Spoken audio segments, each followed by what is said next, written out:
Imagine só, alguém teve a ousadia de comprar um submarino da Primeira Guerra Mundial, desses que já tinham visto dias melhores, e levar essa relíquia para a Feira Mundial de Chicago em 1933, um evento que prometia ser o símbolo do progresso do século. A ideia era simples, quase genial: cobrar uns trocados dos visitantes para dar uma espiada naquela máquina de guerra enferrujada. Afinal, quem não pagaria $0,25 para ver de perto algo que já tinha navegado pelos mares em tempos de conflito? O problema começou quando resolveram transportar o monstro de ferro pelas ruas da cidade. O trânsito virou um caos, carros parados, buzinas tocando, motoristas xingando. Até que um policial se aproximou e, com aquela autoridade típica de quem não está para brincadeira, perguntou: "Para onde diabos vocês acham que estão indo com isso?" Bem, um dos donos da ideia respondeu com a maior naturalidade: "Melhor falar com meu sócio, o Sr. Kvone." O policial, talvez cansado de discutir ou impressionado com a audácia, apenas balançou a cabeça e disse: "Sigam em frente, pessoal."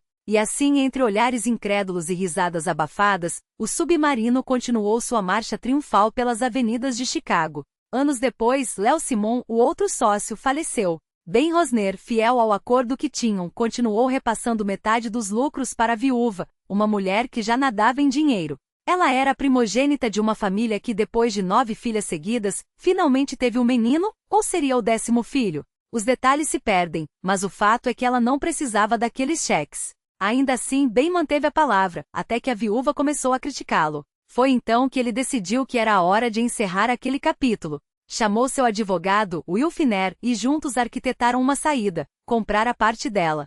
Com 2 milhões em dinheiro vivo e mais alguns milhões em ações, Ben fechou o negócio. Livrou-se da sócia inconveniente e, de quebra, trouxe Charlie e eu para o time. Em poucas semanas tudo estava resolvido. O submarino, a feira, os lucros, tudo ficou para trás. Mas Ben tinha um jeito especial de fazer negócios. Uma vez estávamos indo ver uma propriedade em Brooklyn quando comentei que havia prometido não me meter na administração.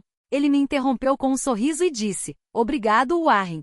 Era o tipo de homem que acumulava histórias como quem coleciona moedas raras. E agora você acaba de ouvir uma que nunca tinha sido contada antes. Em 2022, não tive medo de chamar as coisas pelo nome. Falei em absurda ignorância e loucura coletiva, ao me referir aos 30% dos americanos que resistiam à vacina de mRNA contra a Covid, uma tecnologia nova sim, mas com potencial para salvar milhões.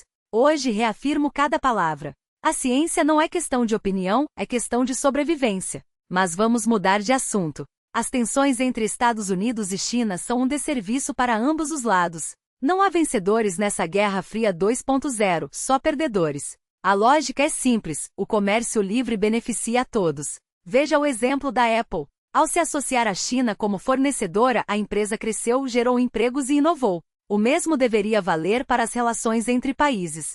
Cada provocação, cada sanção desnecessária, cada discurso inflamado só aumenta o risco de um erro catastrófico. E quando se trata de duas superpotências, um erro pode ser irreversível. O mundo já viveu isso antes com a União Soviética.